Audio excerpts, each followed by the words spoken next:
Hello, வணக்கம். நம்ம வீடியோக்குள்ள போறதுக்கு முன்னாடி டிஸ்க்ளைமர வாசித்து பார்த்துக்கோங்க. அதுக்கப்புறம் நம்ம சீரிஸோட பர்ப்பஸ் என்னது அப்படின்னு பார்த்தா, my portfolio versus mutual fund. அதாவது நம்மளோட போர்ட்ஃபோலியோ அப்படிங்கிறது நம்ம வந்து சில ஸ்டாக்ஸ்கள செலக்ட் பண்றோம். ஒரு அமௌண்ட்டுக்கு. அந்த அமௌண்ட்ட வச்சு நம்ம டாப் மியூச்சுவல் ஃபண்ட் அதாவது சிறந்த மியூச்சுவல் ஃபண்டுக்கும் நமக்கும் எவ்வளோ வித்தியாசங்கள் இருக்கு, நம்ம நல்லா பண்றோமா இல்லையா அப்படிங்கிறத நம்ம வந்து செக் பண்ணிக்கிறோம். இப்போ இந்த வாரத்துக்கான வீடியோக்குள்ள போலாம். வீடியோக்குள்ளே போகிறதுக்கு முன்னாடி உங்களுக்கு முதலீடு பண்ணுற பழக்கம் இருக்குதா? எத்தனை வருஷமாக முதலீடு பண்ணுறீங்க? எதுலலாம் முதலீடு பண்ணுறீங்க அப்படிங்கிற விவரத்தை கமெண்ட் செக்ஷனில் போட்டுட்டு போங்க. நடுத்தர வர்த்தகர்களுக்கு வணக்கம். இப்போது வந்து 10வது வாரத்தில் இருக்கிறோம். பிப்ரவரி 15, 2025 இருக்கிறோம். முதல்ல நம்ம வந்து ஒரு சம்மரி பார்த்துறோம். சார்ட்டில் பார்த்தோம் அப்படின்னா -9.2% நம்ம போர்ட்ஃபோலியோ இறங்கியிருக்குது. அதுக்கப்புறம் மியூச்சுவல் ஃபண்டு -11% இறங்கியிருக்குது. நிஃப்டி -7% இறங்கியிருக்கு. இது வந்து நம்ம ஆரம்பித்த தேதியிலேருந்து நம்ம வந்து டிசம்பர் கடைசி வாரம் அதேமாரி ஒரு நேரத்தில் ஒரு 3வது 4வது வாரத்தில் நம்ம ஆரம்பித்தோம் இந்த சீரீஸை. இப்போ அதுக்கான நம்ம டேபிளில் உள்ள டேட்டாலாம் பார்க்கலாம். அதே தான் 10வது வாரம் -9.17, -11%, -7%. இதை நம்ம போன வாரம் பார்த்தோம்னா -3.71%. இது மியூச்சுவல் ஃபண்டு -6%. அப்புறம் நிஃப்டி வந்து -4.25% இருந்துச்சு. இந்த ஒரு வாரத்தில் பார்த்தோம் அப்படின்னா ஒரு 5.5% வந்து ரெண்டுமே இறங்கியிருக்குது. போர்ட்ஃபோலியோ மியூச்சுவல் ஃபண்ட் ரெண்டுமே. இதில் வந்து நான் உங்களுக்கு அடுத்து அடுத்து வந்து சொல்கிறேன். இப்போ பார்த்தோம் அப்படின்னா நம்ம அடுத்தது ஒரு சம்மரி பேஜில் இருக்கிறோம். நம்ம வந்து அதை எப்படி நம்ம வந்து பணத்தை வந்து நம்ம பிரித்து வச்சுக்கிறோம் அப்படிங்கிறத காமிக்கிறேன். இதில் வந்து நம்ம கம்பேர் பண்ணுறதுக்காக ஒரு லட்சம் அப்படிங்கிற அமௌண்ட்டை வந்து நம்ம போர்ட்ஃபோலியோவில் வந்து நம்ம கம்பேர் பண்ணி காட்டுறோம். எவ்வளோ பர்சன்டேஜ் வருது அப்படின்ட்டு மியூச்சுவல் ஃபண்டில் தலை சிறந்த மியூச்சுவல் ஃபண்ட் எடுத்து அதை வந்து மாதம் எஸ்ஐபி போடுறதா ஒரு கம்பேர் பண்ணுறோம்.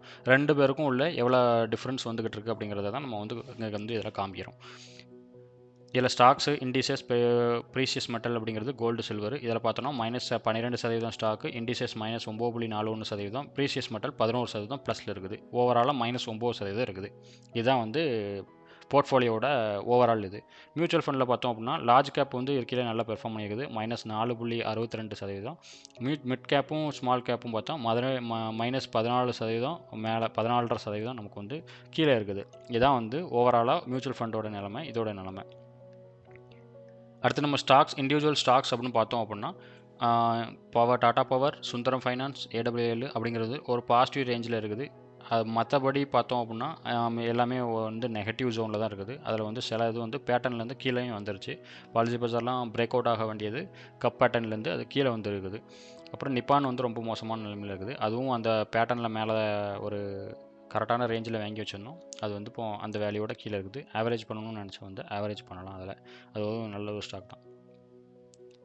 இப்போ இண்டிசஸ்ன்னு பார்த்தோம் அப்படின்னா இண்டிசஸ் வந்து நம்ம வந்து ஸ்டாக்ஸ் அளவுக்கு ரொம்ப மோசமாக போடாது. இருந்தாலும் இதுவும் வந்து நம்ம வாங்கின தேதியிலேருந்து பார்த்தோம் அப்படின்னா 4.83% குறைஞ்சபட்சம் ஆட்டோ பீஸும், அதிகபட்சமாக மிட் கேப் 150 பீஸ் அப்படிங்கிறது வந்து ஒரு 15%, ஜூனியர் பீஸ் 16% கீழே விழுந்துருக்குது.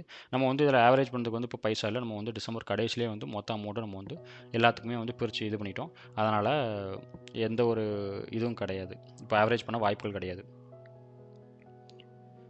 இதுக்கு அடுத்தடியாக வருது வந்து கோல்டும் சில்வரும். இதை வந்து பொதுவாக ஒரு 30% நம்ம வந்து போர்ட்ஃபோலியோவில் வச்சுருந்துருக்கணும். ஆனால் நம்ம வந்து உள்ளே என்ட்ரு ஆகும்போதே நிஃப்டி ஒரு 10% கிட்டே இறங்கிருந்துச்சு. அதனால் அப்போ ஒரு புல் பேக் மாரி ஒரு மேலே வரும். அதுக்கப்புறம் அதை வந்து செல் பண்ணிவிட்டு நம்ம வந்து அதை கோல்டன் சில்வரில் ஆட் பண்ணிடலாம்னு நினச்சிருந்தோம். ஆனால் வந்து அப்படி ஆகலை. தொடர்ந்து கீழே போகுது. இப்போ பிப்ரவரி மாதம் வந்துட்டோம். இப்போவும் கீழே தான் போகுது.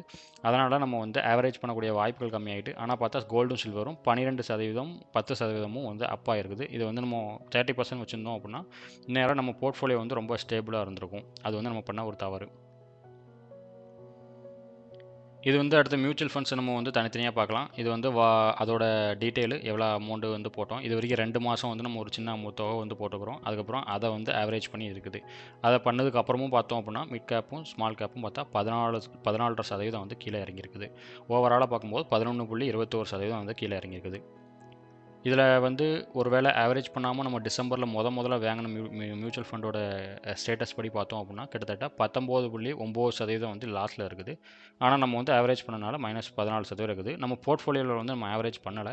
அதனால் அது வந்து -9% கிட்டே இருக்குது. அப்புறம் நிஃப்டி நம்ம வந்து பார்த்தோம் அப்படின்னா ஒரு மந்த்லி லெவலில் பார்க்கும்போது என்ன அப்படின்னா அது வந்து ஒரு நல்ல ஒரு இடத்துல வந்து சப்போர்ட் மாதிரி ஒரு இடத்துல வந்து லைனில் வந்து நின்றுட்டுருக்கு. அதனால் எப்போனாலும் ஒரு தொடர்ந்து மேலணிக்கே போகும் நம்மளால் சொல்ல முடியாது. ஆனால் அங்கேருந்து மேலே போக வாய்ப்புகள் இருக்குது. ஒரு மாதமோ மார்ச்லேயோ இல்லை பிப்ரவரி கடைசி இல்லை மார்ச் இதில் வந்து ஒரு பாசிட்டிவில் க்ளோஸ் ஆகக்கூடிய வாய்ப்புகள் வந்து இருக்குது கண்டிப்பாக. அது அப்படிங்கிறது வந்து என்னோட நம்பிக்கை, தனிப்பட்ட நம்பிக்கை. இப்போ டே லெவலில் பார்த்தோம் அப்படின்னா அது வந்து ஒரு பேட்டர்ன் கிரியேட் பண்ணியிருக்குது. அது ஃப்ளாக் அப்படிம்பாங்க. அதே மாதிரி ஒரு பேட்டர்ன் கிரியேட் பண்ணியிருக்குது. இப்போ அதோட லோவர் எண்டில் வந்து நின்றுட்டு இருக்குது. இதிலேருந்து இன்னும் ஒரு 22,700 வரைக்கும் போக வாய்ப்புகள் இருக்குது. இன்னும் கிட்டத்தட்ட ஒரு 200 பாயிண்ட்டுன்னு நினைக்கிறேன். ஒரு 200 பாயிண்ட் கிட்ட இதுக்கு கீழே போக வாய்ப்பு இருக்குது. போயிட்டு அங்கேருந்து திருப்பி மேலணிக்கு போக வாய்ப்புகள் இருக்குது. இதுவும் என்னோட தனிப்பட்ட விருப்பங்கள். இதுதான் இந்த வாரத்துக்கான அப்டேட்டு. இதை நம்ம அடுத்த வாரம் நம்ம வந்து என்னென்னு பார்க்கலாம்.